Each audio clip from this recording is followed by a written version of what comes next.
السلام علیکم ورحمۃ اللہ وبرکاتہ۔ دوستو، آپ کا استقبال ہے ہمارے اس یوٹیوب چینل لرن ود صدیق احمد میں۔ آج آپ کے سامنے ہم پیش کرنے والے ہیں سبق نمبر 11۔ جیسا کہ آپ کو معلوم ہے کہ یہ چینل اردو زبان میں مکمل طور پر فروغ اور مہارت حاصل کرنے کے لیے بنایا گیا ہے، جس میں اردو زبان سے متعلق مواد فراہم کیے جاتے ہیں۔ انہی میں ایک کورس آؤ اردو سیکھیں نام سے چل رہا ہے، جس کا یہ سبق پیش کیا جا رہا ہے، جس میں 6 حروف کے الفاظ، ان کے معانی اور ساتھ ہی ان کا استعمال پیش کیا جائے گا۔ آئیے چلتے ہیں سبق کی طرف۔ اس سے قبل اگر آپ ہمارے چینل پر نئے ہیں تو ہمارے چینل کو ضرور سبسکرائب کریں، ہماری ویڈیو کو لائک کریں، شیئر کریں اور کمنٹ میں اپنی رائے دینا نہ بھولیں۔ آج کا سب سے پہلا لفظ ہے انگرکھا یا انگ رکھا، دونوں طرح اس کو بولا جاتا ہے۔ انگرکھا یا انگ رکھا، الف نون زبر ان، گاف ساکن، انگ را زبر را، انگ را، کاف میں ہا لگا کھا، الف ساکن، انگ رکھا۔ اور دوسرا انگرکھا، الف نون زبر ان، گاف را زبر گر، انگر، کاف میں ہا لگا کھا، الف ساکن، انگر کھا۔ لیکن زیادہ صحیح انگ رکھا ہی ہے، چونکہ انگ کے معنی بدن کے آتے ہیں، اور اس کا معنی، اس انگ رکھا کے معنی ایک قسم کا مردانہ لباس، جس کے 2 حصے ہوتے ہیں، چولی اور دامن۔ اس کا استعمال اس طریقے سے ہے، بازار سے انگ رکھا لے آؤ۔ انگارہ، حمزہ نون زبر ان، گاف الف زبر گا، انگا، راہ زبر رہ، انگارہ۔ اس کے معنی ہے آگ کا دہکتا ہوا ٹکڑا۔ دوسرا معنی ہے جلتا ہوا بڑا کوئلہ۔ جاؤ وہاں سے انگارے لے آؤ تاکہ میں آگ تاپ سکوں۔ چرواہا، چارا زبر چر، واو الف زبر وا، چروا، ہا الف زبر ہا، چرواہا۔ اس کے معنی ہے مویشی یعنی جانور چرانے والا، جیسے چرواہا بکری چرا رہا ہے۔ خربوزہ، خارا زبر خر، با واو پیش بو، خربو، زاہا زبر زہ، خربوزہ۔ اس کے معنی ہے ایک مشہور میٹھا پھل جو بیل میں لگتا ہو، جو بیل میں لگتا ہو۔ اس کا استعمال اس طریقے سے ہے، جاؤ بازار سے خربوزہ لے آؤ۔ بنجارہ، با نون زبر بن، جیم الف زبر جا، بنجا، راہ زبر رہ، بنجارہ۔ اس کے معنی ہے سوداگر یا یوں کہے تاجر۔ دوسرا معنی ہے ایک قسم کے خانہ بدوش ہندو، یعنی خانہ بدوش کا معنی جن کا گھر ایسے ہی تمبو گاڑ کر جہاں چاہے وہاں ٹھہر جاتے ہیں، ایسے قسم کے لوگوں کو بنجارہ کہتے ہیں۔ اندازہ، اس کا استعمال ہے فلاں جگہ بنجارے لوگ رہتے ہیں۔ اندازہ، حمزہ نون زبر ان، دال الف زبر دا، اندا، زاہا زبر زہ، اندازہ۔ اس کے معنی ہے اٹکل، تخمینہ، نمونہ، مانند، پیمانہ، مقدور۔ میرے اندازے کے مطابق یہاں پر 10 کلو گیہوں ہے۔ میرا اندازہ ہے یہاں پر اتنا پانی ہے۔ اندیشہ، حمزہ نون زبر ان، دال یا زیر دی، اندے، شین ہا زبر شہ، اندیشہ۔ اس کے معنی ہے خوف، فکر، سوچ، تردد، کھٹکا۔ مجھے اندیشہ ہے کہ تم وہاں تک نہیں پہنچ سکو گے، مجھے اس بات میں بڑا اندیشہ ہے۔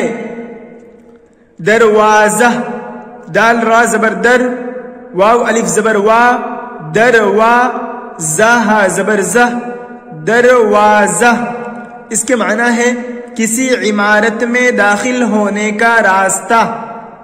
دوسرا معنی ہے پھاٹک، اس گھر کا دروازہ مشرقی سمت کھلتا ہے، اس گھر کا دروازہ بہت چھوٹا ہے۔ پروازہ، پا را زبر پر، واو الف زبر وا، پروا، زا زبر زہ، پروازہ۔ یہ دراصل پرواز سے ہے، اس کے معنی ہے اڑان، فخر، ناز، پرواز کنان۔ ایک اسی طرح کا ہوتا ہے پرواز کنا، اس کا معنی ہے اڑتا ہوا، اسی سے ہے پروازہ۔ جیسے فلاں آدمی پرواز کر رہا ہے، فلاں پرندہ پرواز کر رہا ہے یعنی اڑ رہا ہے۔ شرمندہ، شا شین را زبر شر، میم نون زیر من، شرمن، دال ہا زبر دہ، شرمندہ۔ اس کے معنی ہے شرمسار، نادم، ممنون۔ جیسے وہ آدمی امتحان میں ناکام ہونے کی وجہ سے بہت شرمندہ ہے۔ چمگادڑ، چمگادڑ، چا میم زبر چم، گاف الف زبر گا، چمگا، دال را زبر دڑ، چمگادڑ۔ اس کے معنی ہے ایک پرندہ جو دن بھر درختوں کی شاخوں پر الٹا لٹکتا رہتا ہے اور رات کو اڑتا ہے، اسے کہتے ہیں چمگادڑ۔ رات میں بہت چمگادڑ اڑ رہے تھے۔ تمباکو، تا میم زبر تم، با الف زبر با، تمبا، کاف واو پیش کو، تمباکو۔ اس کے معنی ہے ایک پودا، ایک نشہ آور مادہ۔ اس کی تاریخ کچھ اس طرح ہے، مختصر سی تاریخ، کہ اس کا اصل وطن امریکہ ہے، جہاں سے ہسپانوی ملاح اسے یورپ میں لائے اور اسے تباکو کا نام دیا، جو انگریزی میں ٹوبیکو ہو گیا، اور تمباکو یہ تباکو سے بنا ہے۔ تو یہ اس کی مختصر تاریخ تھی، اور یہ مشہور بھی ہے۔ جو نشہ آور مادہ جو سگریٹ وغیرہ میں اور الگ سے بھی اسے مل کر کھایا جائے، یا جو حقہ وغیرہ پیا جاتا ہے اس میں ڈال کر نشہ کے لیے استعمال کیا جائے، جیسے تم تمباکو مت کھاؤ، یہ صحت کے لیے بہت زیادہ مضر ہے۔ چاندنی، چا الف زبر چا، نون ساکن، چاند، دال ساکن، چاند، نون یا زیر نی، چاندنی۔ اس کے معنی ہے چاند کی روشنی۔ دوسرا معنی ہے ایک قسم کا سفید پھول۔ اس کا مزید ایک اور معنی ہے وہ سفید چادر جو دری پر بچھائی جاتی ہے۔ چاندنی رات میں نے تمہیں دیکھا۔ بیماری، با یا زر بی، میم الف زبر ما، را یا زر ری، بیماری۔ اس کے معنی ہے روگ، مرض، علالت، عادت۔ مجھے یہ بیماری ہو گئی ہے، یعنی مجھے یہ روگ لگ گیا ہے۔ مجھے جھوٹ بولنے کی بیماری ہے، یعنی عادت ہے۔ یہاں پر اب بیماری سے وہ بیماری مراد نہیں ہوگی بلکہ عادت مراد ہوگا۔ پٹواری، پاٹا زبر پٹ، واو الف زبر وا، پٹوا، را یا زیر ری، پٹواری۔ اس کے معنی ہے گاؤں کی زمینوں کا حساب رکھنے والا سرکاری ملازم۔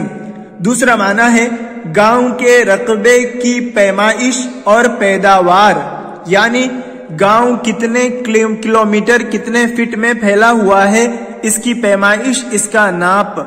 جیسے وہاں سے تم پٹواری کو بلا لاؤ، ابھی زمین کا اندازہ ہو جائے گا۔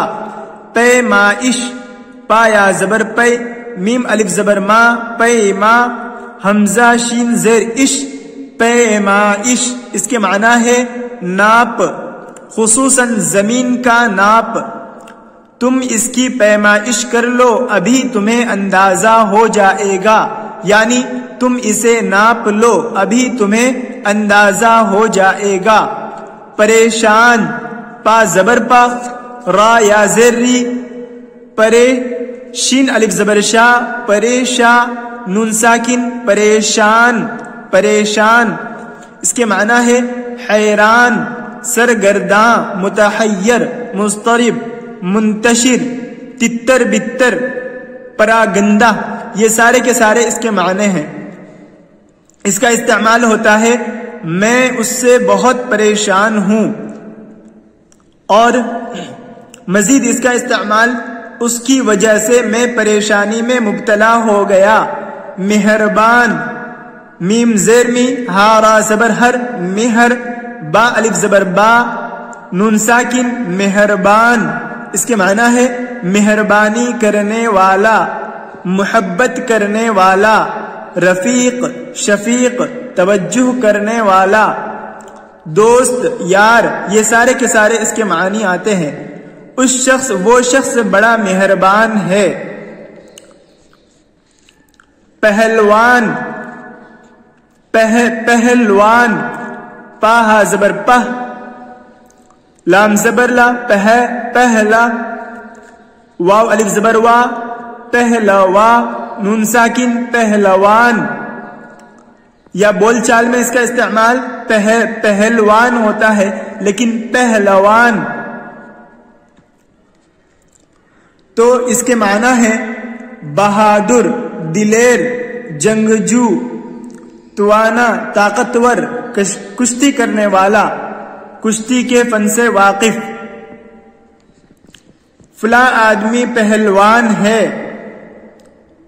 قلمدان، قاف زبر قا، لام میم زبر لم، قلم، دال الف زبر دا، نون ساکن، قلم دان۔ اس کو الگ الگ بھی لکھا جاتا ہے، قلم الگ اور دان الگ، اور لغت میں اسی طریقے سے لکھا ہے قلم الگ اور دان الگ، تو اس کا املا اس طریقے سے ہوگا۔ اس کا معنی ہے قلم و دوات رکھنے کا چھوٹا سا باکس۔ اگلا لفظ ہے بادشاہ، با الف زبر با، دال ساکن، باد، شین الف زبر شاہ، ہا ساکن، بادشاہ۔ اس کے معنی ہے سلطان، شاہ، راجہ، تخت کا مالک، حاکم، مختار، سردار، استاد فن۔ فلاں جگہ کا وہ بادشاہ ہے، اس فن میں وہ بادشاہ ہے۔ بینائی، با یا زیر بی، نون الف زبر نا، بینا، حمزہ یا زیر ای، بینائی۔ اس کے معنی ہے بصارت، آنکھ کی روشنی، دانائی، ہوشیاری، اس کی بینائی واپس آ گئی، ہوشیاری، ہا واو پیش ہو، شین ساکن، ہوش، یا الف زبر یا، را ساکن، ہوشیار، ہوشیار۔ اس کے معنی ہے دانائی، عقل مندی، خبرداری، دور اندیشی، عیاری، احتیاط۔ وہ بہت زیادہ ہوشیار ہے، یعنی چالاک ہے، دور اندیش ہے۔ وہاں پر ذرا ہوشیاری سے کام لینا، یعنی احتیاط سے کام لینا۔ پائیدار، پائیدار، پا الف زبر پا، حمزہ زیر ای، دال الف زبر دا، پائیدہ، را ساکن، پائیدار۔ اس کا معنی ہے دیر پا، وہ چیز پائیدار ہے، یعنی دیر تک رہے گی۔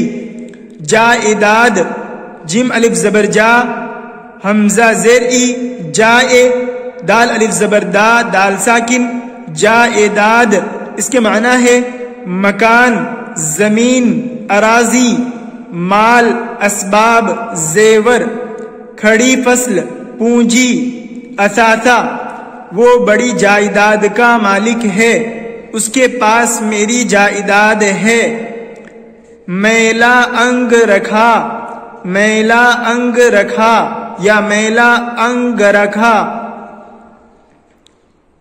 اس کا معنی ہے میلا یعنی گندا، اور انگ رکھا جیسا کہ اوپر آیا ایک قسم کا مردانہ لباس جس میں چولی اور دامن ہو۔ میلا انگ رکھا یعنی گندا انگ رکھا مت پہنو، میلا انگ رکھا مت پہنو۔ دہکتا انگارا، دہکنا یعنی جلنا، انگارہ یعنی آگ کا شعلہ، دہکتا انگارہ مت لاؤ۔ مہربان بادشاہ، مہربان یعنی مہربانی کرنے والا، رحم کرنے والا، بادشاہ یہاں کا بادشاہ مہربان ہے۔ بیماری کا اندیشہ یعنی بیماری کا ڈر، بیماری کا خوف مت کرو، بیماری کا اندیشہ مت کرو۔ ہوشیار پٹواری یعنی چالاک، وہ چالاک زمین کا حساب رکھنے والا، ہوشیار پٹواری نے چالاکی کی۔ پائیدار قلمدان یعنی دیر تک رہنے والا قلمدان جس میں قلم رکھا جاتا ہے، یہ پائیدار قلمدان ہے۔ دروازہ بند کرو، دروازہ بند کرو۔ پہلوان شرمندہ ہوا، پہلوان شرمندہ ہوا۔ چمگادڑ رات کو اڑتی ہے، چمگادڑ رات کو اڑتی ہے۔ اندیشہ مت کرو، اندیشہ مت کرو۔ پریشان کیوں ہو، پریشان کیوں ہو۔ تمباکو کھانے اور پینے سے بینائی کمزور ہوتی ہے، تمباکو کھانے اور پینے سے بینائی کمزور ہوتی ہے۔ یہ کچھ الفاظ تھے، ان کے معانی اور ساتھ ہی ان کا استعمال آپ کے سامنے رکھا گیا۔ امید ہے کہ آپ اسے پڑھیں گے، بار بار پڑھیں گے اور اس کا استعمال کریں گے اور ساتھ ہی لکھنے کی مشق کریں گے۔ یوں اردو زبان میں لکھنا پڑھنا آپ آسانی سے سیکھ پائیں گے۔ السلام علیکم ورحمۃ اللہ وبرکاتہ۔